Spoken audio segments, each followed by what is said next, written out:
ఆంధ్రప్రదేశ్లో సంచలనం సృష్టించినటువంటి మద్యం కుంభకోణం కేసులో YSR Congress party MP Mithun Reddy arrest అయ్యారు. ఆయనకి కోర్టు కొన్ని వెసులుబాట్లు కల్పించినటువంటి నేపథ్యంలో దీని మీద భిన్నాభిప్రాయాలు అయితే వ్యక్తమవుతున్నాయి. ఇదే నేపథ్యంలో ఇదే అంశం మీద మనం పూర్తి స్థాయిలో విశ్లేషణ చేసుకుందాం. ప్రస్తుతం మనతో పట్టున్నారు ప్రముఖ రాజకీయ విశ్లేషకులు అంకమరావు గారు. వారితో మాట్లాడదాం. సార్ నమస్తే సార్. ఆంధ్రప్రదేశ్లో సంచలనం సృష్టించిన మద్యం కుంభకోణం కేసులో YSR Congress party MP Mithun Reddy arrest అయ్యారు. ఆయనకి కోర్టు కొన్ని వెసులుబాట్లు అయితే కల్పించింది. ఈ వెసులుబాట్ల గురించి ఇప్పుడు భిన్నాభిప్రాయాలు అయితే వ్యక్తమవుతున్నాయి. దీని మీద మీ విశ్లేషణ ఏంటి సార్? మీరు అన్నది వాస్తవమే. ఎందుకంటే వాళ్ళు ఎప్పుడైతే అధికారం కోల్పోయారో 2 నెలల లోపే అధికారం కోల్పోయిన మరుసటి రోజే కేసిరెడ్డి రాజశేఖర రెడ్డి అనే వ్యక్తి తన మనుషుల ద్వారా ఈ కార్యక్రమాలు నిర్వహించాడు. వాళ్ళ దగ్గర నుంచి చరవాణీలన్నీ తెప్పించుకుని ధ్వంసం చేశాడు. ఈ మిథున్ రెడ్డి అనే వ్యక్తి ఎక్కడైతే మద్యం తయారీదారులు ఉన్నారో వాళ్ళ దగ్గర నుంచి ఏ విధంగా సేకరించారో, లేదా దీనికి సంబంధించిన ఎక్కడెక్కడ కార్యక్రమాలు నిర్వహించారో దానికి సంబంధించినటువంటి సాక్ష్యాధారాలను ధ్వంసం చేశారు. ఓహో, మనం ఇక ఏమి లేదు, ఈ ప్రభుత్వం దగ్గర ఎలాంటిది లేదు, మనం ఈ విషయంలో మన జోలికి వచ్చే ధైర్యం వాళ్ళకి లేదు, ఏదో మాట్లాడారు, నిరూపించడానికి వాళ్ళ దగ్గర ఆధారాలు ఏమి లేవు అని చెప్పని భావించిన మాట వాస్తవమే. కానీ ఈ సాంకేతిక పరిజ్ఞానంతో హైదరాబాదు నగరంలో 6 నేలమాళికలు, అలాగే హాల్మార్క్ సంబంధించి ఆయన నివాసానికి దగ్గరలో ఒకటి, 7 నేలమాళికల ద్వారా ఎక్కడ ఏ విధంగా చేశారు, వచ్చిన ధనం ఎంత, లెక్కలన్నీ కూడా మిథున్ రెడ్డికి అప్పచెప్పి మిథున్ రెడ్డికి అప్పచెబితే మిథున్ రెడ్డి ఈ కార్యక్రమాలన్నీ ఎలా సరిచేశాడు, దాంట్లో చెవిరెడ్డి భాస్కర్ రెడ్డి ఎలా సహకరించాడు, ఏ విధంగా విదేశాలకు పంపించాలి, ఏ విధంగా చేయాలనే దాని మీద బాలాజీ గోవిందప్పకి ఏ విధంగా అందజేశారు, ఈ మామూలుగా ధనుంజయ రెడ్డి కావచ్చు, లేకపోతే అక్కడ ఉన్నట్టు ఓఎస్టీడీ కృష్ణమోహన్ రెడ్డి కావచ్చు, వాళ్ళ అధికారాన్ని అడ్డం పెట్టుకుని ఏ విధంగా బెదిరించారు, ఈ విషయాలన్నీ కూడా ఈరోజు ఒక్కొక్క విషయాలు బయటకు వస్తున్నాయి. ఎవరెవరితోటి మాట్లాడారు. శ్యామలరావు ఉన్నాడు దుబాయ్లో, ఆయనకు సంబంధించినటువంటి విలాసవంతమైనటువంటి నివాసంలో ఈ ఎవరైతే ఉన్నాడో ఇక్కడి నుంచి వెళ్ళిన కుర్రాడు ఇద్దరు, ఒక అతనైతే 29 సార్లు వెళ్ళారని చెప్పని, ఒక అతనేమో అక్కడే ఉన్నారని చాణక్య అనే కుర్రాడు, వీళ్ళందరూ కూడా కిరణ్ కుమార్ అనే వ్యక్తి ఏమో 29 సార్లు వెళ్ళాడని, ఇప్పటి వరకు భారతదేశంలో జరిగిన వాటి విషయాలు మాత్రమే బయట తీసుకొచ్చారు. ఈ 6 నేలమాళికలు హైదరాబాద్ కావచ్చు, అది కావచ్చు. దీన్ని ఇప్పటి వరకు మనాళ్ళు 250 కోట్లు 3 జిల్లాలు అంటున్నాడు. 250 కోట్లు 13 నియోజకవర్గాలు సాలవయ్యా. 13 నియోజకవర్గాలు చాలు, తక్కువ 20 ఇచ్చారనుకున్నా కూడా, అండ్ లేకపోతే అంతకంటే తక్కువ ఇచ్చారనేది తర్వాత విషయం తెలుస్తుంది. ఇప్పుడు 3,500 కోట్ల రూపాయల గురించి మాట్లాడుకుంటున్నారు. ఈ 3,500 కోట్ల రూపాయలు కూడా మద్యం కుంభకోణం చేసినటువంటి దాంట్లో భాగంగా మద్యం తయారీదారుల నుంచి ముడుపులు తీసుకున్నటువంటి ధనం మాత్రమే.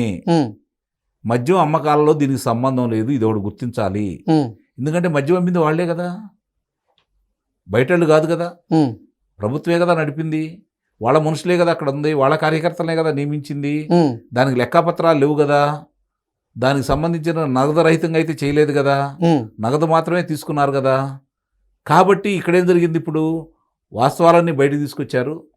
ఈ 3,500 కోట్ల రూపాయలు ఎవరి దగ్గర అయితే ముడుపులు తీసుకున్నారో 10% నుంచి 20% వరకు ఆయా సంస్థల నుంచి, దీనికంటే ఇంకా ఘోరాతి ఘోరమైంది ఏంటంటే ఇంకా విషయాలు కూడా పొద్దున బయటికి రావాలి, వస్తాయి కూడా భావిస్తున్నాను. మామూలుగా మద్యం తయారు చేయాలి అంటే 16 సార్లు వడపోత చేస్తారంట, వివిధ రకాలకు సంబంధించి. ఆ ప్రక్రియ చాలా పెద్దది. 2 సార్లు మాత్రమే వడపోత వేసేసి మద్యాన్ని అందించారు. రెండోది కాకి లెక్కలు చాలా చెబుతున్నారు, మాకేం సంబంధం లేదని మాట్లాడుతూ ఉన్నారు.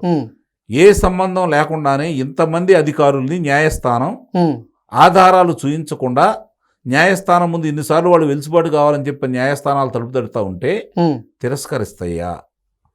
ఇతను మిథున్ రెడ్డి అనే అతను ఆ పార్టీకి సంబంధించి లోక్సభలో ఆ పార్టీకి సంబంధించినటువంటి నాయకుడు. అలాగే ఆయన కొన్ని పర్యాయాలు లోక్సభ అధిపతి స్థానంలో కూడా కూర్చున్నాడు. ఇది మర్చిపోకూడదు కదా. మరి ఆ స్థాయి వ్యక్తిని అదుపులో తీసుకున్నారు అంటే న్యాయస్థానాలు ప్రశ్నిస్తాయి కదా. ప్రశ్నించినప్పుడు ఆధారాలు లేకపోతే వాళ్ళు కొనసాగించమని చెబుతారా? ఆధారాలు లేకుండానే సర్వోన్నత న్యాయస్థానం తిరస్కరించిందా? ఆధారాలు లేకుండానే ఇక్కడ ఉన్నటువంటి మన రాష్ట్ర సర్వోన్నత న్యాయస్థానం తిరస్కరించిందా? అప్పుడే కదా అంతకుముందు వాళ్ళే వెలుసుబాటు ఇచ్చారు కదా, వాళ్ళే తిరస్కరించారు కదా. వెలుసుబాటు ఇచ్చినప్పుడు మళ్ళీ దాన్ని కొనసాగించకుండా తిరస్కరించారు అంటే వీళ్ళు ఆధారాలు సమృద్ధిగా వాళ్ళ దగ్గర పెట్టినట్టే కదా, వాళ్ళకి మాట లేకుండా చేసినట్టే కదా. ఓకే. ఇన్ని విషయాలు కనపడతా ఉంటే ఇంకా ఒక ఏపిన సజ్జల రామకృష్ణారెడ్డి కావచ్చు లేదా జగన్మోహన్ రెడ్డి కావచ్చు, వాళ్ళు ఏ విధంగా మాట్లాడుతున్నారో మనం స్పష్టంగా మనం చూస్తూనే ఉన్నాం. మరి ఇంత జరుగుతున్న తర్వాత కూడా ఇంకా దీని గురించి వాళ్ళు మాట్లాడుతున్నారు అంటే వాళ్ళ భయానికి కారణం ఏందయ్యా అంటే ఇప్పటిదాకా వాళ్ళ జోలికి రారు అని. జగన్మోహన్ రెడ్డికి అత్యంత సన్నిహితుడు కాబట్టి మిథున్ రెడ్డికి ఎలాంటి ఇబ్బంది ఉండదని భావించారు. ఓకే. చెవిరెడ్డి భాస్కర్ రెడ్డిని అదుపులో తీసుకున్నప్పుడే వాళ్ళ భయం మొదలైంది. ఇప్పుడు ఏదైతే మిథున్ రెడ్డిని అదుపులో తీసుకున్నారో ఇక వాళ్ళు పెట్టే గగ్గోలు మామూలుగా ఉండదు. చూడండి, ఇక రోజుకి ఇక ఈ పెరుగుతూ ఉంటుంది తప్ప తరిగవు. కాకపోతే ఏంటంటే ఇక్కడ జరుగుతున్న విషయాలన్నింటినీ కూడా సాంకేతిక పరిజ్ఞానం అందుబాటులో తీసుకొచ్చిన తర్వాత వాళ్ళు ఏ విధంగా చేశారు అనేది ఈరోజు స్పష్టంగా కళ్ళ ముందు కనపడతా ఉంది. ఇప్పుడు మామూలుగా అతను స్థాయి ఏంటో, అతను ఏ స్థితిలో ఉన్నాడో క్షుణ్ణంగా తెలుసు. ఈరోజు న్యాయస్థానం ఆధారాలు ఉండబట్టే కదా అతను దోషిగా కారాగారంలో మీరు కూర్చోబెట్టి విచారించండి అని. మరి అదే న్యాయస్థానం, అదే పెద్దలు ఈరోజు ఈ యొక్క సౌకర్యాల గురించి ఎందుకు మళ్ళీ పొందుపరుస్తున్నారు? మీరు ఒకసారి అదుపులో తీసుకున్న తర్వాత దానిలో పరివర్తన రావాలని నిజం చెప్పాలనే కదా. ఇంట్లో ఉండట్టు ఇక్కడ ఉంటే అతను ఏం పరివర్తన వస్తుంది, ఏ విధంగా అతను సహకరిస్తాడు ఒకసారి ఆలోచించాలి న్యాయస్థానాలు కూడా.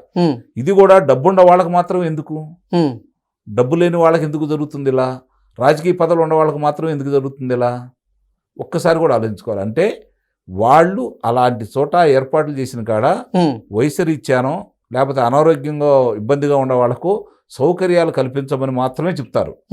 మరి ఈయనకేం అనారోగ్యం ఉంది? అది కాకుండా ఇంకో సహాయకుడు కావాలంట ఆయనకి. కారాగారంలో ఉన్న అతనికి సహాయకుడు కూడా కావాలంట. 3 పూట్ల భోజనాలు.